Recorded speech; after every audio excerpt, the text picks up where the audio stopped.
La connaissance que le fils prodigue eut du Père après sa nouvelle naissance fut entièrement nouvelle, telle qu'il n'en avait jamais eu auparavant. Il n'avait réellement jamais connu son Père avant que la grâce ne paraisse. Son esprit avait été tiré de la mort, de l'obscurité, de l'éloignement, de la désolation, du chaos, et il eut alors non pas simplement une connaissance objective de celui qu'il avait appelé Père, mais une compréhension et une appréciation subjective et expérimentale de lui, car l'esprit du Fils était né en lui, ou lui avait été donné, par lequel il s'écria « Abba, Père ». Il n'y a pas de relation avec Dieu ou de connaissance de Dieu qui nous sauve, si ce n'est par la grâce et la nouvelle naissance. Ainsi, donc, ceux qui sont nés de nouveau sont devenus de petits enfants. Matthieu 18, 3. De petits enfants en Christ. 1 Corinthiens 3, 1.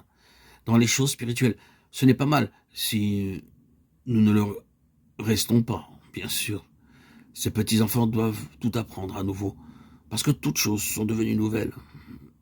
Et tout cela vient de Dieu. 2 Corinthiens 5, 17, 18.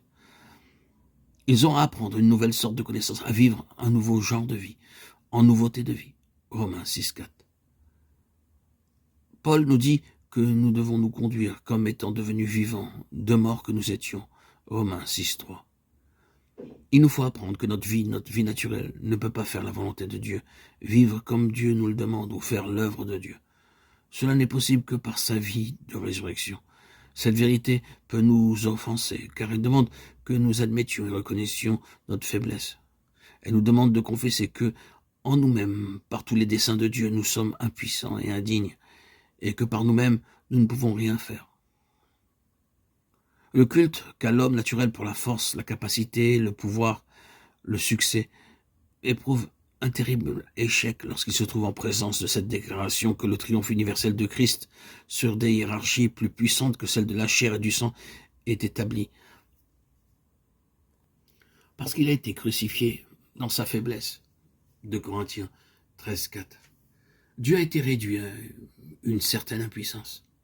Et la folie de Dieu est plus sage que les hommes, et la faiblesse de Dieu plus forte que les hommes.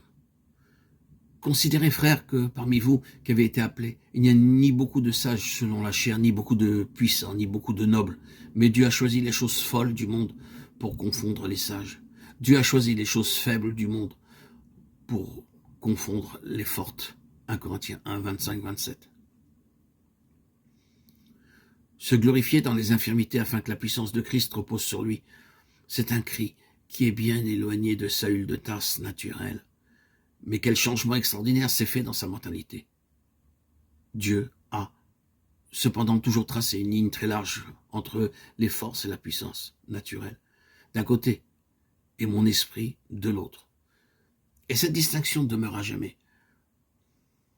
Ce n'est pas pour la puissance ou pour la force, mais c'est pas mon esprit que s'accomplit cette œuvre, a dit l'Éternel. Zacharie 4, 6.